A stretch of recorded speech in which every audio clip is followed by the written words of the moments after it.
প্রেমিক তার প্রেমিকাকে জীবনসঙ্গী করে পেতে চিরকুট লিখেছেন আল্লাহর নিকট।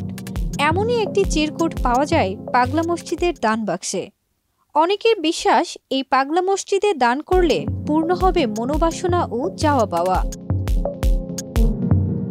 কিশোরগঞ্জ শহরের ঐতিহাসিক পাগলা মসজিদে প্রত্যেকে যে যার মতো করে দান করে থাকে।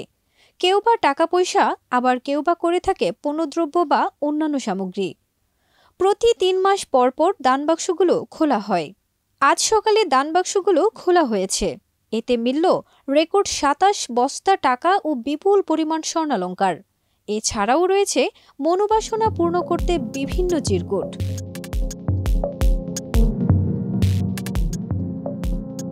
একটি চিরকুটে লেখা ছিল, বিসমিল্লাহির রহমানির রাহিম।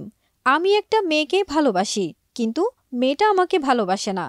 আমি আল্লাহর নিকট প্রার্থনা করি যে আল্লাহ তাকে যেন আমার জীবনসঙ্গী হিসেবে কবুল করেন। মেয়েটার নাম মুসাম্মদ সারভিন আক্তার ও আমার নাম সাইফুল ইসলাম।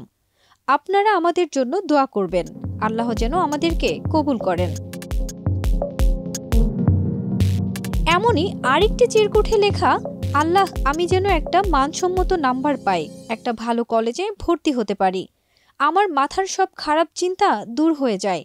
আল্লাহ আমার বাবা মাকে ভালো রাখেন, আমি যেন রফিকুল ইসলাম কলেজে ভর্তি হতে পারি। ৩ মাস পর পর দানবাক্সগুলো খোলা হলেও এবার রমজানের কারণে ৪ মাস ১০ দিন পর দানবাক্সগুলো খোলা হয়েছে। আশা করা যাচ্ছে অতীতের সব রেকর্ড ভেঙে নতুন রেকর্ড সৃষ্টি হবে। ফারজানা নিকিতা, দেশ রূপান্তর।